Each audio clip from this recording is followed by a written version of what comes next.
여러분들이 지난 시간에 했던 내용 중에서 이제 중요하게 기억을 해야 되는 것이 무엇이냐면 신경망에서 경사강법이 어떠한 식으로 작동을 하는지를 잘 기억을 해야 되는데 1차적으로 저희 이제 기본적인 경사강법을 사용하는 데 있어 가지고 그 미분값 경사를 구해야 되잖아요. 근데 이제 각각의 파라미터에 대해서 경사를 구해야 되는데 각각의 파라미터가 뭐 예를 들면 이런 거죠. wi라는 그 파라미터 가중치가 있다라고 하는 경우에 이제 얘를 업데이트하기 위해서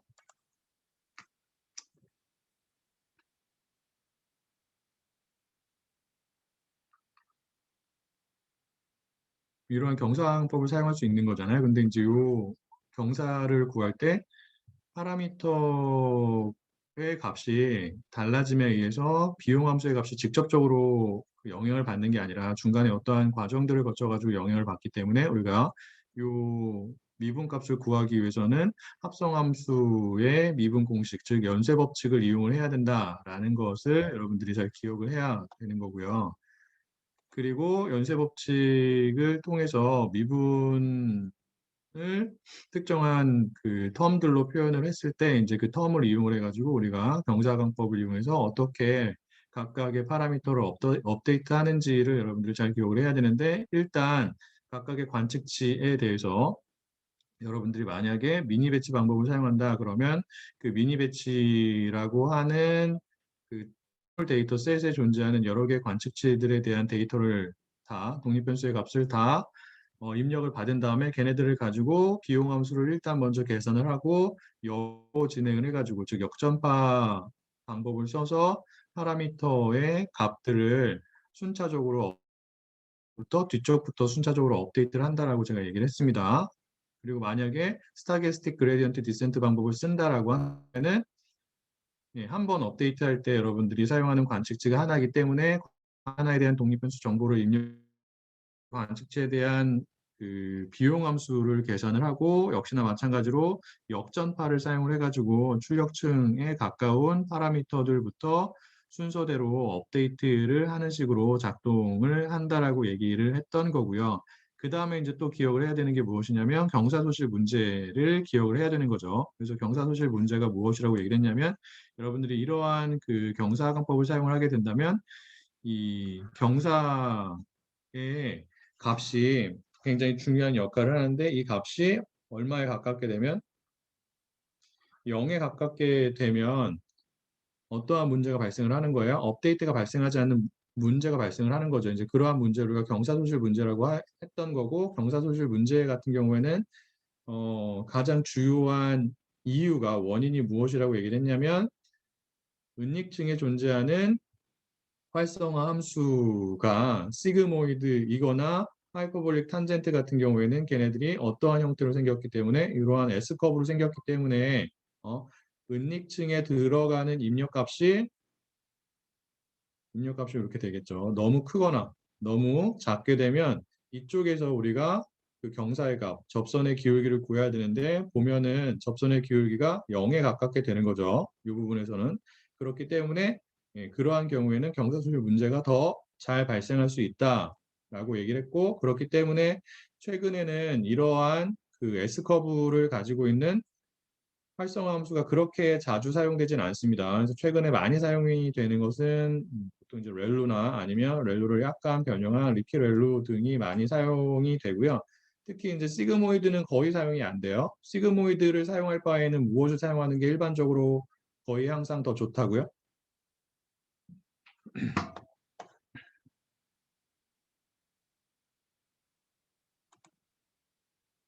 네, 하이퍼볼릭 탄젠트라고 했어요. 같은 S 커브지만 그 함수가 출력하는 값의 범위가 더 큰 하이퍼볼릭 탄젠트가 일반적으로 시그모이드 활성화 함수보다 성능이 더 좋다라고 얘기를 했습니다.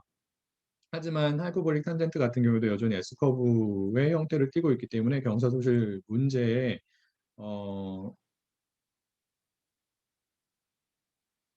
경사소실 문제에 그 센서티브한 문제가 있어서 그렇게 많이 사용되진 않지만 텍스트 분석을 할 때는 혹은 자연어 처리를 할 때는 하이퍼볼릭 탄젠트를 어, 그래도 어느 정도는 사용을 합니다.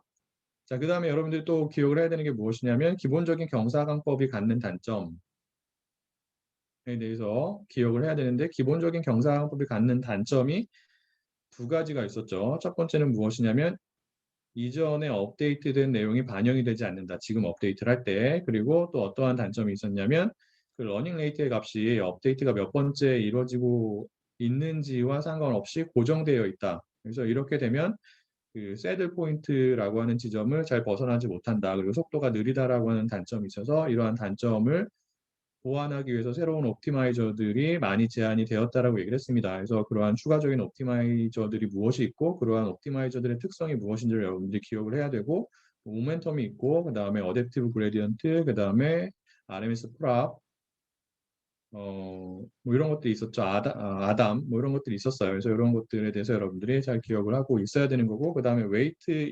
이니셜라이제이션 가중치의 값을 어떻게 초기화를 하는지가 굉장히 중요하다. 그래서 가중치의 값이 처음에 너무 크게 초기화가 된다든지 아니면 너무 작게 초기화가 되면 학습이 잘 진행이 안 되는 그리고 모형의 성능이 나빠지는 문제가 있어서 여러분들이 가중치의 값을 적절하게 초기화하는 게 필요한데 보통 두 가지 방법이 사용이 된다. 하나는 제비어라고 하는 방법이 사용이 되고 다른 하나는 카이밍 허라고 하는 사람이 제안한 허 방법이 많이 사용이 된다라고 하는 거고요. 그 다음에 제비어 방법 같은 경우에는 활성화 함수가 시그모이드나 하이퍼볼릭 탄젠트와 같은 S커브를 갖는 경우에 여러분들이 적절하게 사용할 수 있고 허 방법 같은 경우에는 렐루 활성화 함수를 사용하는 경우에 상대적으로 더 적절하게 사용할 수 있다라고 얘기를 했는데 제가 지난번에 그 표기를 잘못한 부분이 있어서 그 부분을 다시 수정을 할게요. 그 허 같은 경우에는 그 정규 분포를 사용을 한다라고 제가 얘기를 했잖아요. 근데 평균이 0이고 분산이 얼마인 n분의 2인 그 정규 분포를 사용을 해가지고 가중치의 값들을 초기화하는 방법이에요. 지난 시간에 제가 그 제공을 한 슬라이드를 보면은 이렇게 쓰여 있지 않고 여기에 루트가 들어 있어요. 분산이 루트 n분의 2가 아니라 표준 편차가 루트 n분의 2예요. 그래서 이렇게 표현이 되는 게 맞습니다. 표기가 잘못되어 있었어요. 그래서 그 부분은 여러분들이 수정을 하기를 부탁을 하고요. 그래서 이게 이제 지난 시간에 했던 내용들 중에서 여러분들이 중요하게 기억을 해야 되는 내용이 되고요. 혹시 질문이 있을까요?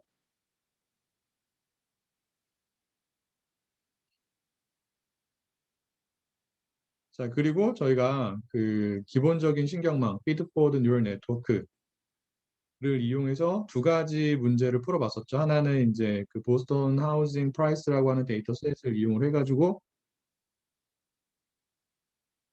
그러니까 옵티마이저도 경사강법의 일종이죠. 반대로 얘기하면 경사강법이 옵티마이저의 일종인 거죠. 경사강법을 이용을 해가지고 우리가 옵티마이제이션 문제를 푸는 거잖아요. 옵티마이제이션 문제를 풀 때 사용이 되는 방법들이 다 옵티마이저가 되는 거예요. 근데 이제 그 전까지는 옵티마이저라는 표현을 안 쓴 거고 신경망에서는 옵티마이저라는 표현을 일반적으로 도 많이 사용을 합니다. 그래서 저희가 그 FNN을 사용을 해서 회귀 문제를 한번 풀어봤었고요. 그리고 엠리스트 이미지 데이터 셋에 적용을 해가지고 분류 문제를 풀어봤습니다. 그래서 분류 문제를 풀다가 이제 어느 정도 하다가 중간에 멈췄는데 그래서 다시 한번 저희가 FNN 기본적인 신경망 모형을 엠리스트라고 하는 흑백 이미지에 대해서 적용을 해가지고 결과를 어떻게 추출할 수 있는지를 다시 한번 간략하게 살펴보도록 하고 지난번에 못한 얘기를 추가적으로 하도록 하겠습니다. 그래서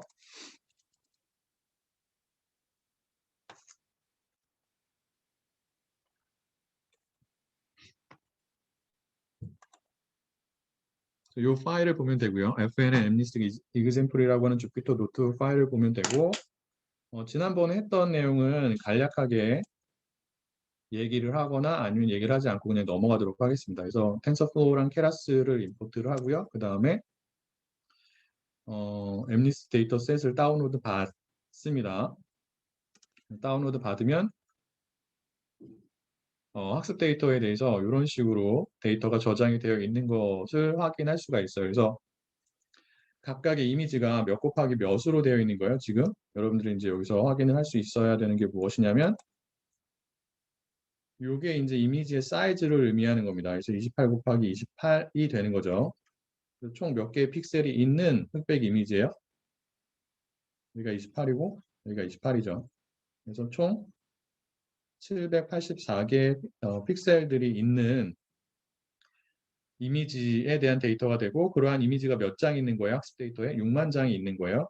맞나요? 그리고 이렇게 셀들이 존재할 텐데 각각의 셀에는 몇부터 몇 가지의 숫자가 저장이 되어 있고요. 저장이 되어 있다고요. 몇하고 몇 사이에 0에서 255 사이에 값들이 저장이 되어 있다. 그리고 0에 가까울수록 검은색이고 흑백 이미지 같은 경우에는 255에 가까울수록 흰색이 된다라고 얘기를 했습니다. 그래서 이러한 점들을 여러분들이 기억을 해야 되고 그리고 이제 그 이미지 데이터를 사용을 할 때 여러분들이 중요하게 기억을 해야 되는 게 뭐예요? 지금은 2차원의 매트릭스, 어레이 형태가 되는 거죠, 데이터가. 그런데 얘를 FNN에 적용하기 위해서는 FNN 같은 경우에는 입력층이 이렇게 일렬로 쭉 배열이 되어 있다라고 얘기를 했습니다. 맞나요? 그래서 입력루들이 이렇게 일렬로 배열이 되어 있기 때문에 역시나 마찬가지로 여러분들이 데이터를 1차원 형태로 변경을 해야 된다라고 했어요. 그래서 2 곱하기 2차원 형태의 데이터를 1차원 형태의 데이터로 변경을 하는 게 필요한데 이제 그러한 목적으로 우리가 간단하게 사용을 했던 게 reshape이라고 하는 펑션이 됐었습니다. 그래서 28, 28을 784 형태로 만들어주는 작업을 여러분들이 수행을 했었어야 되는 거고요. 그 다음에 중요하게 또 기억을 해야 되는 게 하나의 색상 정보가 무엇이 된다고요? 하나의 피처 혹은 하나의 독립 변수가 된다라고 얘기를 했습니다. 그래서 지금 같은 경우에는 색상 정보가 몇 개가 있냐면 784개가 있기 때문에 여러분들이 입력층의 입력 노드를 몇 개를 생성을 해야 된다? 784개를 생성을 해야 된다라는 거예요. 맞죠? 그리고 입력층과 은닉층에는 하나의 편향 노드가 추가적으로 존재한다라는 점도 기억을 해야 되는 거예요.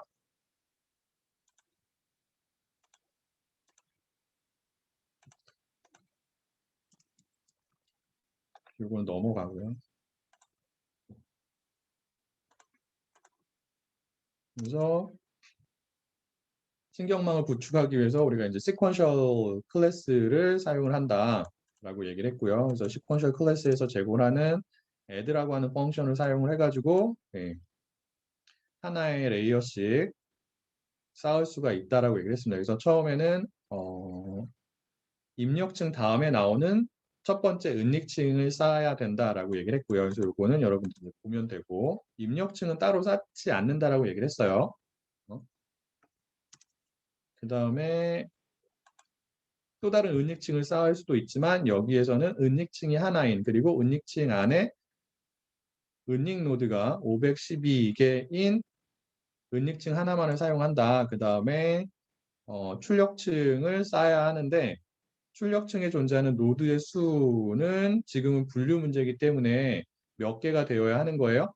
종속 변수가 취할 수 있는 값의 수랑 동일해야 되는 거죠. 즉 데이터셋에 존재하는 클래스의 수와 동일해야 되는 거예요. 근데 데이터셋에 몇 개의 클래스가 있어요? 다르게 표현하면 종속 변수가 취할 수 있는 값의 수가 10개가 되는 거죠. 왜? 각각의 이미지에 0부터 9까지의 숫자가 손으로 쓰여져 있기 때문에 우리가 맞춰야 되는 그 정답의 수가 10개가 되는 거예요. 그래서 출력층에는 노드가 10개가 들어가야 되고 그리고 각각의 출력 노드가 출력하는 값이 무엇이어야 하는 거예요?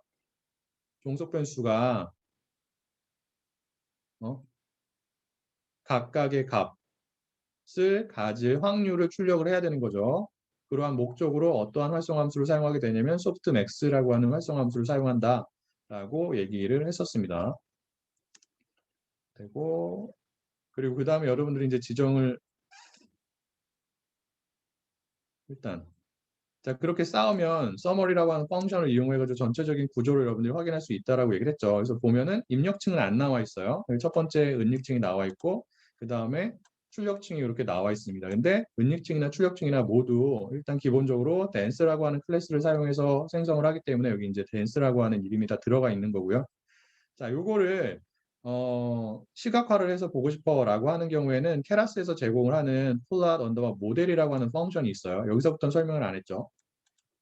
그래서 얘를 사용을 해가지고 여러분들이 이런 식으로 여러분들이 생성한 신경망의 형태를 시각화를 할 수가 있습니다. 그렇게 예쁘진 않지만 뭐 이렇게 보여주고 싶다, 리포트를 하고 싶다라고 하는 경우에는 이러한 펑션을 이용해서 비주얼라이제이션을 한 다음에 결과를 리포트를 할 수도 있죠. 근데 얘를 사용을 하려면 여러분들이 여기 세 개의 모듈 있죠. 파이닷, 파이닷 플러스, 그 다음에 그래프 비즈라고 하는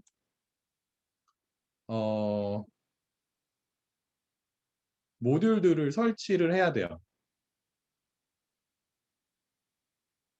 알겠죠? 이거 설치하면 돼요. 설치를 한 다음에 컴퓨터를 껐다가 켜야지만 이 펑션이 제대로 작동을 하기 때문에 나중에 해보세요. 뭐 그렇게 중요한 건 아니에요, 요거는. 그리고 이런 식으로도 여러분들이 시각화를 할 수가 있습니다. 각각의 레이어에 대해서 인풋의 형태가 어떻게 되고 아웃풋의 형태가 어떻게 되는지. 그래서 요건 이제 입력층이에요. 이렇게 시각화를 하면 입력층까지 시각화가 됩니다. 그래서 입력층 같은 경우에는 여러분들 보면 알 수 있겠지만 다시 한번 설명을 해보죠. 노드가 몇 개가 있는 거예요? 784개가 있죠. 현양 노드 빼고. 그래서 784개의 값들이 각각의 입력 노드에 들어오는 거예요. 그리고 입력 노드는 활성화 함수가 없다라고 얘기를 했습니다. 그대로 출력이 되는 거죠. 그래서 784가 그대로 나가는 거예요. 맞아요? 그 다음에 첫 번째 은닉 노드를 보면, 은닉층을 보면 입력층으로부터 784개가 들어오죠. 원래 사실은 편향까지 해서 785개가 되어야 해요. 근데 여기서는 이제 편향 노드는 빼고 시각화가 된 겁니다. 그래서 784가 들어온다고 생각할 수 있고요. 자, 은닉 노드가 몇 개가 있어요? 512개가 있기 때문에 은닉층에서 출력되는 값은 512예요. 물론 이제 편향 노드까지 하면 513이 되긴 하겠지만 맞을까요? 출력층도 마찬가지라고요. 이전에 있는 레이어, 즉 은닉층이죠. 512개의 은닉 노드를 갖고 있는 은닉층에서 값을 받아서 10개의 값이 출력이 된다. 뭐 이러한 것도 여러분들이 플랫 모델이라고 하는 펑션을 사용을 해가지고 시각화를 해서 확인을 할 수가 있습니다.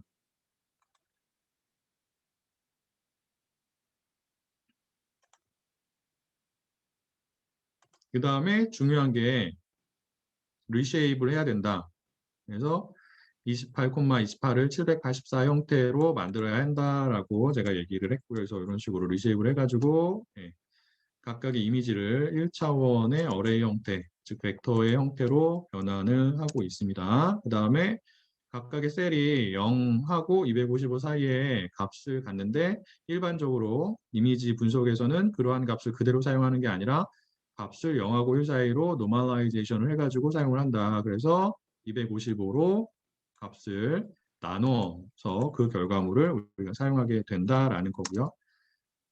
그리고 지금은 종속 변수가 하나의 숫자 값으로 되어 있잖아요. 그런데 얘를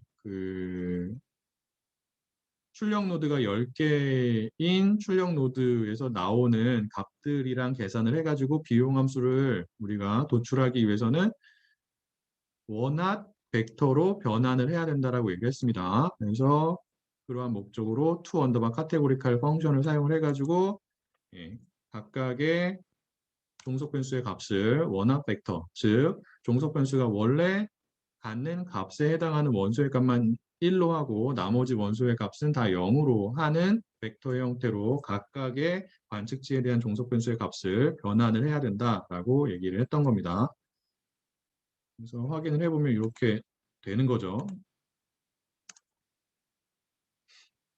그래서 테스트 데이터에 존재하는 첫 번째 관측지가 갖는 종속 변수의 원래 값이 7인데 걔를 원합 벡터로 만들면 7에 해당하는 원소 0부터 시작하기 때문에 8번째에 있는 원소겠죠. 그래서 해당 원소만 값이 1이고 나머지는 0인 벡터가 된다라는 거고 그다음에 옵티마이저즈라고 하는 모듈을 사용해서 여러분들이 사용하고자 하는 옵티마이저를 선택을 하면 되는데 보통은 요즘에는 RMS 프랍이나 아니면 아담과 같은 옵티마이저가 주로 많이 사용이 됩니다. 그래서 여기서도 RMS 프랍을 선택을 했고 러닝 레이트를 여러분들이 지정을 해야 되는데 기본으로 많이 사용이 되는 값이 0.001이에요.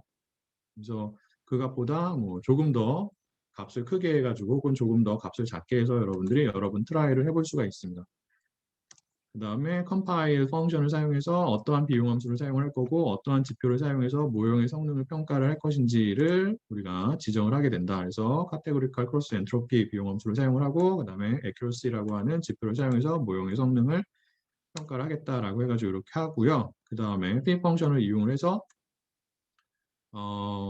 학습을 하면 되는데 그래서 여기서 f폭이 무엇을 의미하고 배치 사이즈가 무엇을 의미하는지를 여러분들이 잘 기억을 해야 되는 거고 그 다음에 밸리데이션 데이터 셋을 사용을 하고자 하는 경우에는 학습 데이터의 일부를 밸리데이션 데이터 셋으로 사용을 하게 되는데 그러한 목적으로 사용하는 파라미터가 밸리데이션 언더바 스플릿이라고 하는 파라미터가 있습니다. 그래서 얘를 지금은 0.2의 값으로 어사인을 한 거죠. 그래서 전체 학습 데이터 중에서 20%를 밸리데이션 데이터 셋으로 사용을 하겠다. 반대로 얘기하면 전체 학습 데이터의 80%만 사용을 해서 학습을 하겠다라고 지정을 한 겁니다. 그래서 이런 식으로 설정을 하고 예. 그 fit 펑션이 리턴하는 값을 히스토리라고 하는 변수에 저장을 했는데 이렇게 하면 히스토리라고 하는 변수에 그 학습 과정에서 도출이 되는 이러한 결과값들이 있죠. 학습 데이터에 대한 로스 값과 그 다음에 accuracy, 그 다음에 validation 데이터 셋에 대한 로스 값과 accuracy가 저장이 됩니다. 각각의 f폭이 끝날 때마다 이제 그러한 값이 출력이 되는데 그러한 값들이 여기 히스토리에 저장이 돼요. 그럼 히스토리 변수를 가지고 우리가 시각화를 해볼 수가 있어요. 학습의 과정에서 로스 값이 어떻게 달라졌는지, accuracy 값이 어떻게 달라졌는지를 시각화를 할 수가 있기 때문에 이렇게 따로 저장을 합니다. 일단 학습을 해볼게요. 그래서 f폭을 20으로 했어요.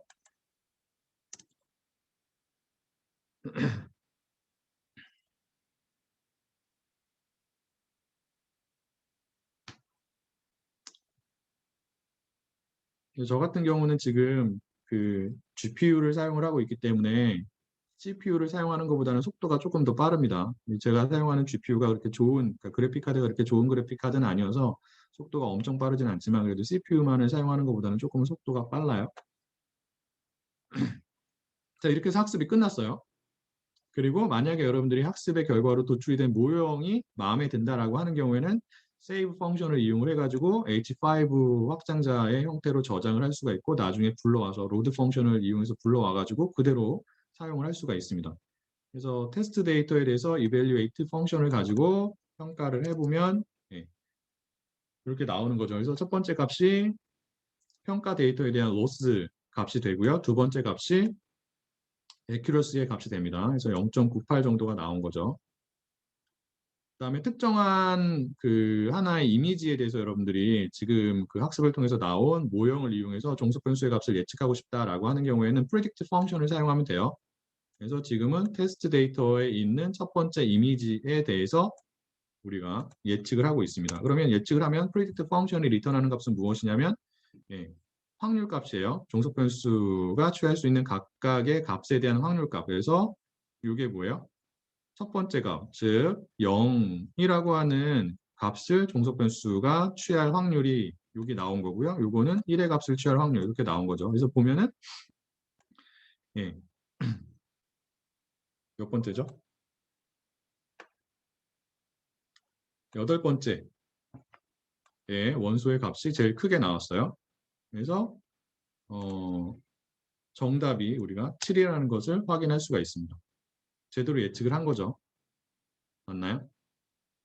그래서 이런 식으로 argmax, numpy에서 제공이 되는 argmax라고 하는 펑션을 사용하면 예, 요 그 확률 값이 제일 큰 원소의 값이 리턴이 됩니다. 그래서 이런 식으로 여러분들이 7이라고 하는 값을 리턴을 할 수도 있는 거고요. 그래서 해당 이미지를 실제로 출력을 해보면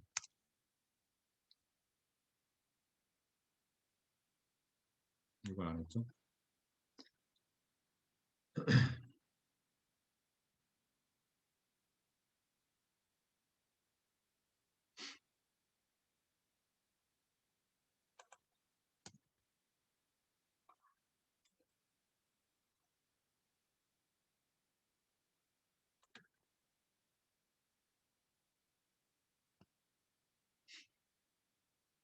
음,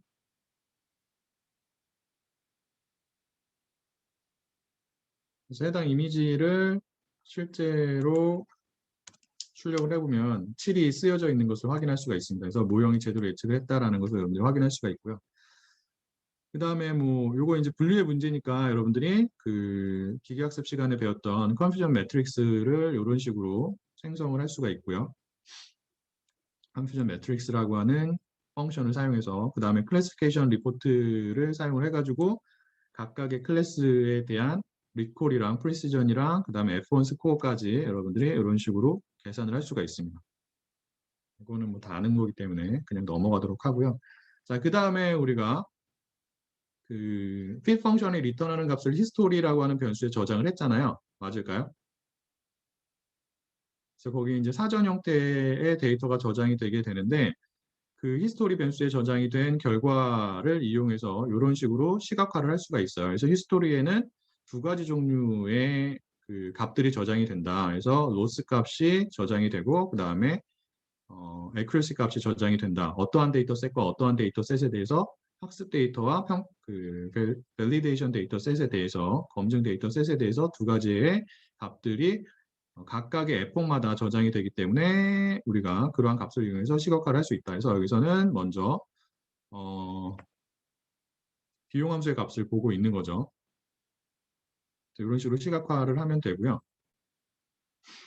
주황색이 validation 데이터 셋에 대한 비용함수의 값이 되고 파란색이 학습 데이터에 대한 비용함수의 값이 돼요. 자, 여기서 보면은 여러분들이 이러한 그 비용함수의 값들에 대한 시각화 결과물을 보고서 무엇을 파악을 할 수 있어야 될까요? 우리의 모형이 어떠한 문제를 갖고 있는지를 이 그래프를 보고서 여러분들이 파악을 할 수 있어야 돼요. 과적한 문제죠. 과적한 문제가 뭐라고 얘기를 했어요? 학습 데이터는 잘 설명하는 반면에 학습에 사용되지 않은 데이터는 설명을 못하는 경우에 우리 이제 과적한 문제가 존재한다라고 얘기를 할 수 있는 거죠. 학습 데이터를 설명을 잘하는 게 무엇을 의미하는 거예요? 학습 데이터엔 비용함수의 값이 계속 감소하는 경우에는 설명을 잘하는 거고 반대로 학습 설명을 못한다는 게 무엇을 의미하게 되냐면 비용함수의 값이 증가를 하게 되면 과적한 문제가 발생하고 있다라고 여러분들이 판단할 수 있는 거예요. 자, 지금 보면은 우리가 f폭의 값을 20으로 했죠. 그래서 여기 f폭이 나온 거예요. 20까지 이렇게 나왔는데 f폭이 진행되면 될수록 어떠한 데이터 셋에 대한 비용 함수는 계속 감소를 하고 있어요. 여러분들이 알 수 있는 것처럼 이 파란색 그래프는 계속 아래로 가고 있죠. 즉 학습 데이터에 대한 비용 함수는 계속해서 감소하고 있다고요. 그 얘기 무엇이에요? 우리가 사용한 모형이 학습 데이터는 계속해서 설명을 잘하는 거예요. 그런데 학습에 사용되지 않은 검증 데이터 셋, 이 주황색을 보면은 이렇게 내려갔다가 다시 올라가고 있죠. 맞아요? 그러니까 여기까지는 검증 데이터 셋, 학습에 사용되지 않은 데이터 셋에 대해서도 우리의 모형이 설명을 잘하고 있어요. 지속적으로. 근데 여기가 지나면 여기부터는 설명을 못하기 시작하죠. 그러면은 이 선을 기준으로 여기 5라고 이제 F폭이 되어 있는데 5 F폭을 기준으로 그 이후부터는 어떠한 문제가 발생하고 있다라고 우리가 판단할 수 있는 거예요. 과적한 문제가 발생하고 있다라고 판단할 수 있는 거예요. 알겠어요? 그리고 과적한 문제가 존재하는지 그렇지 않은지를 판단할 때는 accuracy 값을 보통 사용하지 않고 비용 함수의 값을 사용을 합니다. 밑에 보면은 우리가 히스토리 변수를 이용을 해가지고 accuracy 값도 학습 데이터에 대해서 그리고 밸리데이션 데이터 셋에 대해서 이렇게 그려볼 수 있는데 얘를 가지고 과적한 문제가 발생을 하고 있는지 그렇지 않은지를 판단하지 않는다고요. 어떠한 값을 이용해서 비용함수 값을 가지고 판단을 하는 거예요. 알겠죠? 그리고 여러분들이 이러한 그래프를 보면은 어떠한 시점을 기준으로 해가지고 과적한 문제가 발생을 하기 시작했구나. 요거를 판단할 수 있어야 됩니다. 알겠나요? 자, 과적한 문제가 언제 발생을 한다고요? 모형이 굉장히 복잡하게 생겼을 때 발생할 가능성이 높아진다라고 얘기를 했어요. 맞아요? 자, 모형이 복잡해진다는 게 무엇을 의미하는 거예요? 무엇의 수가 많으면, 모형이 갖고 있는 무엇의 수가 많으면 우리가 모형이 복잡하다고 일반적으로 얘기를 하죠. 파라미터의 수가 많으면. 자, 그런데 여러분들이 사용을 하게 되는 신경망 모형은 일반적으로 파라미터의 수가 많다고 그랬나요? 적다고 했나요? 많다라고 얘기를 했죠. 그 얘기가 무엇이냐면 신경망 모형을 사용하게 되면 어떠한 문제가 발생할 가능성이 상대적으로 높은 거예요. 전통적인 기계학습 모형에 비해서 과적한 문제가 발생할 가능성이 높은 거예요. 그럼 과적한 문제를 해결하는 게 굉장히 중요하겠죠. 자, 여러분들 기계학습 시간에 과적한 문제를 해결하기 위해서 어떠한 방법을 사용할 수 있다라고 우리가 배웠어요. 규제화 방법을 사용할 수 있다라고 배웠습니다. 맞을까요? 해당 규제화 방법을, 그러니까 레귤라이제이션 방법이라고 할게요. 레귤라이제이션 방법을 신경망에서도 그대로 사용할 수가 있어요. 그래서 일단 기계학습 시간에 배웠던 레귤러라이제이션 방법에 대해서 우리가 다시 한번 그 리뷰를 해보도록 하겠습니다. 그래서 레귤라이제이션 방법은 별게 아니라 원래의 비용 함수를 그대로 사용하는 게 아니고 거기에 특정한 페널티 텀을 더해가지고 그것을 새로운 비용 함수로 사용을 한다라는 거죠. 그게 핵심이에요. 맞아요? 그렇게 되면 새로운 비용 함수를 미니마이즈하는 파라미터의 절대값이 무엇보다 작아진다? 원래의 비용 함수를 미니마이즈하는 파라미터의 절대값보다 작아진다. 즉 모형이 덜 민감해지고 단순하게 된다. 그래서 과적한 문제를 어느 정도 해결할 수 있다라는 거죠. 그리고 페널티 텀으로 사용할 수 있는 것이 두 가지가 있는 거예요. 어떠한 페널티 텀과 어떠한 페널티 텀? L1 페널티 텀과 L2 페널티 텀이 있는 거죠. 그리고 L1 페널티 텀, L2 페널티 텀은 어디에서 그 개념이 이름이 유래가 된 거예요? 선형대수에서 사용이 되는 LP 놈이라고 하는 개념을 이용해 가지고 우리가 L1 페널티 텀과 L2 페널티 텀이라고 하는 표현을 사용하게 된 거죠. 그래서 L1 페널티 텀 같은 경우에는 L1 놈을 그대로 사용을 한 거예요. 파라미터 벡터에 대해서. 무엇을 의미하는 거죠? 각각의 파라미터의 절대값을 치워서 다 더한 것을 페널티 텀으로 사용을 하는 겁니다. 물론 거기에 람다라고 하는 페널티 스트렝스라고 하는 하이퍼 파라미터를 곱해줘야 하는 거죠. 맞아요? 그 다음에 L2 페널티 텀 같은 경우에는 L2 놈을 사용을 하는 거예요. 근데 그대로 사용을 한다고요? L2 놈을? L2 놈은 뭐예요? 각각의 원소의 값을 제곱을 해서 다 더한 다음에 루트를 씌운 거죠. 근데 L2 페널티 텀은 루트를 없앤다. 계산을 편하게 하기 위해서. 맞아요. 그래서 L2 놈을 제곱한 것을 L2 페널티 텀이라고 한다라고 얘기를 했고 역시나 마찬가지로 앞에 람다라고 하는 페널티 스트렝스가 곱해진다라는 거예요. 이 방법을 그대로 사용을 합니다. 어디에서요? 신경망에서요. 여러분들 이 내용 다 기억이 나죠? 그래서 L1 페널티 텀을 사용하는 방법을 우리가 L1 regularization 이라고 하는 거고 L2 페널티 텀을 사용하는 방법을 L2 regularization 이라고 한다. 그래서 L1 방법과 L2 방법이 갖는 차이가 무엇인지를 여러분들이 잘 기억을 해야 되는 거예요. 자, 그 얘기를 좀 해볼게요.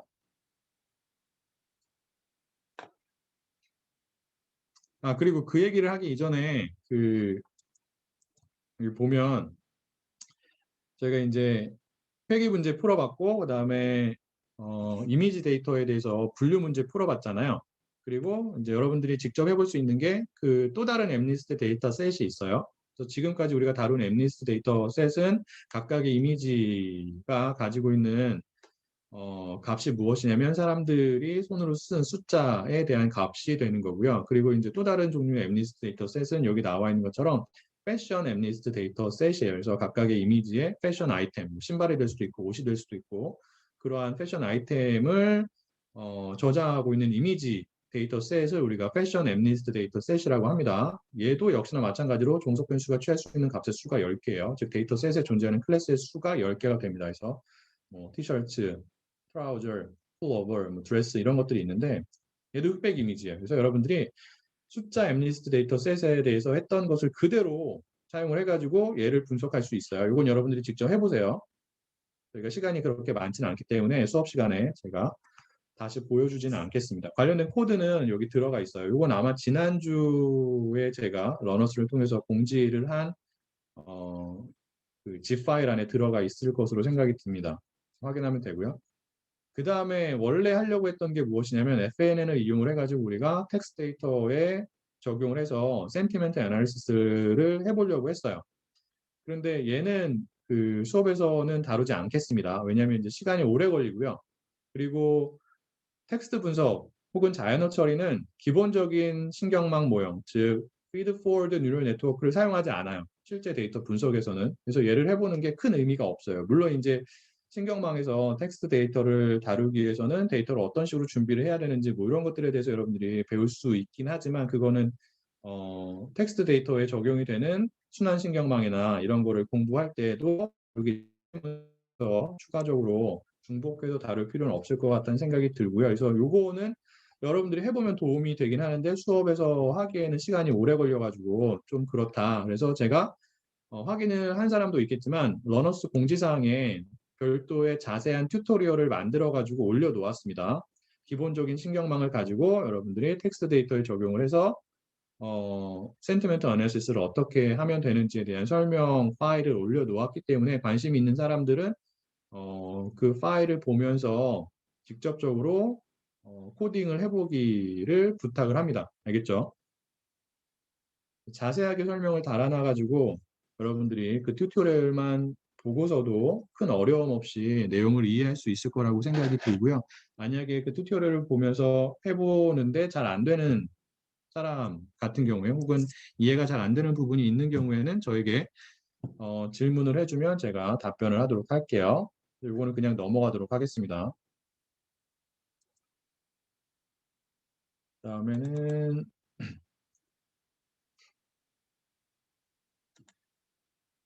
신경망에서의 과적합에 대해서 얘기를 해보도록 할게요. 이게 이제 기본적인 신경망에 대해서 다루는 마지막 내용이 돼요. 그래서 여러분들이 요거까지 공부를 하게 되면 딥러닝의 아주 이제 기본적인 내용을 다 공부를 하게 되는 겁니다. 과적합이 어떠한 문제인지는 설명을 했고요. 신경망에서 주로 사용이 되는 과적한 문제를 해결하기 위한 방법들이 무엇이냐면 크게 네 가지가 있습니다. 일반적으로 많이 사용이 되는 방법이. 그 외에도 여러 가지가 있지만 가장 일반적으로 많이 사용이 되는 방법 네 가지예요. 첫 번째가 regularization. 지금 설명을 했죠. 얘는 추가적으로 설명 안 할 거예요. 어떻게 하는지만 어떻게 사용을 하는지만 제가 파이썬 코드를 이용해서 보여주도록 하겠습니다. 그 다음에 이제 drop out이라고 하는 방법이 있고요. 그 다음에 early stopping. 이제 우리말로 하면 얘는 뭐 조기 종료. 학습을 조기 종료한다는 뜻이에요. 그 다음에 배치 노멀라이제이션. 이 네 가지가 가장 일반적으로 많이 사용이 됩니다. 그리고 그렇게 일반적으로 많이 사용이 되진 않지만 여러분들이 어떠한 데이터를 분석을 하느냐 혹은 어떠한 모형을 사용하느냐에 따라 가지고 추가적으로 사용을 할 수 있는 방법 중에 하나가 무엇이냐면 레이어 노멀라이제이션이라고 하는 방법이 있어요. 그래서 배치 노멀라이제이션과 레이어 노멀라이제이션을 함께 공부를 해두면 아마도 여러분들이 각각 이 어떠한 그 특성이 있고 차이가 무엇이 있는지를 명확하게 잘 이해할 수 있을 것 같아서 얘도 설명을 할게요. 얘는 아마 이 수업에서 다룰 것 같긴 한데 그 거의 마지막 부분에 다룰 것 같긴 한데 여러분들 벌트나 이런 거 들어봤죠? 텍스트 분석에 관심 있는 사람들이나 뭐 요즘에 이미지 얘가 이제 직접적으로 이미지 분석에 사용되진 않지만 얘가 바탕을 하고 있는 얘가 이제 기본으로 사용을 하고 있는 트랜스포머 같은 경우에는 이미지나 다른 종류의 비정형 데이터에도 요즘에는 많이 적용이 되고 있습니다. 그래서 벌트 뭐 이제 GPT 최근에 GPT-3가 많이 사용이 되고 있고요. 그 다음에 발트라는 것도 있죠. 그래서 얘네들은 아마 이 수업에서 직접적으로 다루지는 못할 것 같고 아마 송민 교수님께서 다음 학기 수업을 하시는 자연어 처리와 딥러닝과 자연어 처리인가 아무튼 그 수업에서 다룰 것 같긴 한데 얘네들이 기본적으로 모두 다 이제 트랜스포머라고 하는 알고리즘을 사용을 하고 있습니다. 그래서 트랜스포머 같은 경우에는 인코더, 디코더 모형이에요. 이제 보통 번역이나 이런 작업을 할 때 많이 사용이 되는 모형인데, 인코더, 디코더. 간략하게 설명을 하면 여러분들이 이제 한글을 영어로 번역을 한다라고 가정을 할게요. 이제 그러한 목적으로 인코더, 디코더 모형을 사용할 수가 있는데 한글이 들어가면 인코더가 걔를 숫자 형태로 바꿉니다. 벡터 형태로 바꾸는 거예요. 들어간 텍스트에 대해서. 그래서 인코더예요. 그리고 디코더는 어떠한 역할을 하겠어요? 인코더가 출력한 숫자를 분석을 해가지고 다른 도메인에 존재하는 시퀀스 데이터를 생산을 합니다. 생성을 하는 거죠. 여기서는 예, 입력된 한글 텍스트에 해당하는 영어 텍스트를 얘가 생성을 하는 거예요. 그런 식으로 이제 번역이 이루어지게 되죠. 그럴 때 기본적으로 사용이 됐던 지금까지 이제 꾸준히 사용이 됐던 많이 사용이 됐던 그 알고리즘이 무엇이냐면 순환 신경망을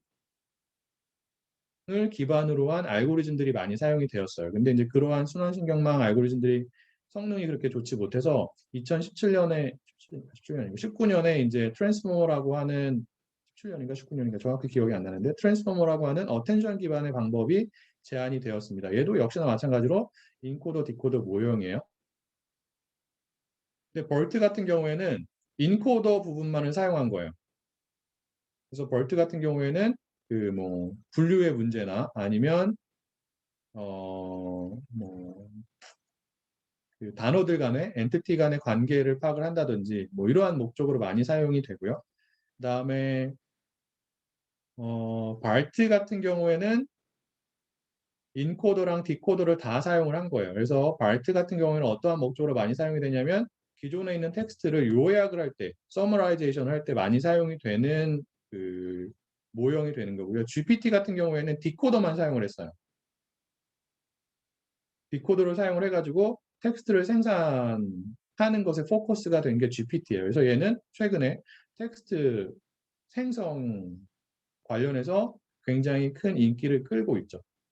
그래서 어쨌든 간에 얘네들이 모두 다 트랜스포머라고 하는 방법을 토대로 하고 있는데 트랜스포머에서 사용을 하는 그 노멀라이제이션 방법이 레이어 노멀라이제이션이에요. 여러분들이 레이어 노멀라이제이션을 잘 이해를 하고 있어야지만 트랜스포머라고 하는 특정한 알고리즘이 어떠한 식으로 작동을 하는지를 보다 잘 이해를 할 수가 있습니다. 뭐 레이어 노멀라이제이션이 핵심적인 역할을 하는 것은 아니지만 어텐션이라고 하는 방법이 핵심적인 역할을 하지만 트랜스포머에서 레이어 노멀라이제이션도 사용이 됐기 때문에 여러분들이 추가적으로 얘를 기억하고 있는 게 굉장히 중요합니다. 그래서 레이어 노멀라이제이션 같은 경우에는 보통 텍스트 데이터에서 많이 사용이 되고요. 배치 노멀라이제이션 같은 경우에는 이미지 데이터에서 더 많이 사용이 돼요. 그래서 이 정도가 있다라는 겁니다.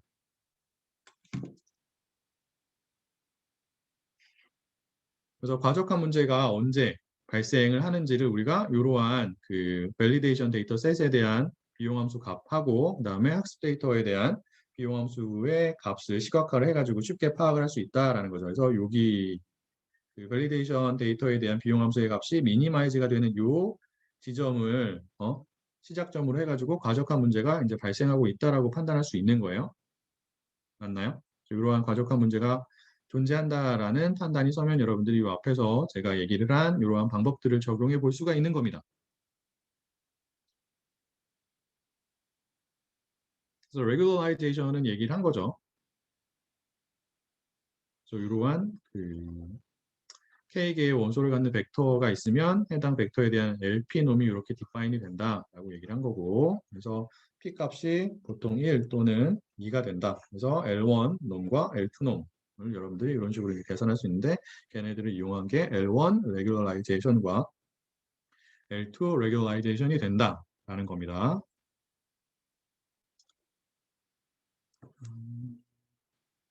얘를 이제 기본적인 신경망을 이용을 해가지고 어떻게 사용할 수 있는지, 즉 regularization을 어떻게 기본적인 신경망 혹은 뭐 이후에는 다른 신경망을 공부를 하게 될 텐데 이제 여기서는 이제 기본적인 신경망만 우리가 공부를 했기 때문에 기본적인 신경망에 어떻게 적용할 수 있는지에 대해서 파이썬 코드를 가지고 간단하게 보여주도록 할게요. 근데 이제 기본적으로 이 regularization 방법 같은 경우에는 각각의 레이어에 적용을 합니다.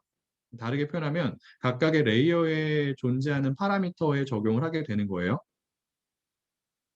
그러니까 신경망에 존재하는 모든 파라미터에 한꺼번에 다 같이 적용하는 게 아니라 레이어별로 여러분들이 레귤라이제이션을 적용을 할 수가 있습니다. 그래서 관련된 코드가 무엇이냐면 이거죠. FNN Amnesty Example Regularization이라고 하는 주피터 그 노트북 파일을 보면 되고요. 기본적인 내용은 우리가 방금 전에 살펴봤던 엠니스트 데이터를 분석하기 위해서 사용했던 파이썬 코드랑 동일합니다. 추가가 된 부분이 무엇이냐면 이 부분만 추가가 된 거예요. 레귤라이제이션을 우리가 어떻게 할 수 있는지에 대한 부분만 추가가 됐기 때문에 그 부분만 설명을 하고 넘어가도록 하겠습니다.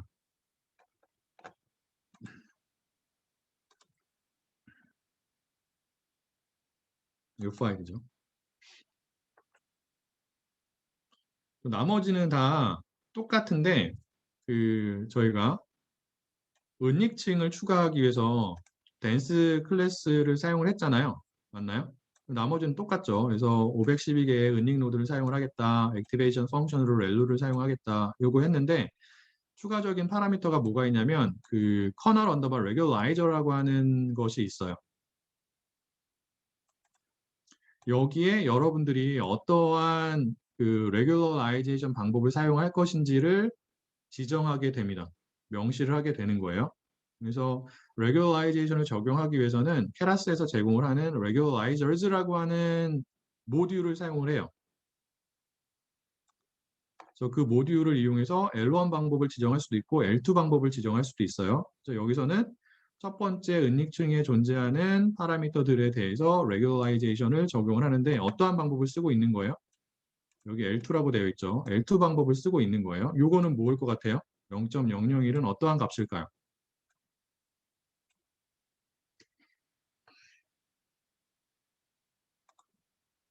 네, 람다. 페널티 스트렝스가 됩니다. 페널티 스트렝스를 여기다 입력하면 돼요. 그리고 L1 방법을 쓰려면 얘만 이렇게 L1으로 바꿔주면 되겠죠. 네, 사용하는 것은 그렇게 어렵지 않습니다. 그래서 이런 식으로 사용을 하면 되고요. 레귤라이제이션은 여기까지만 하고 넘어가도록 할게요.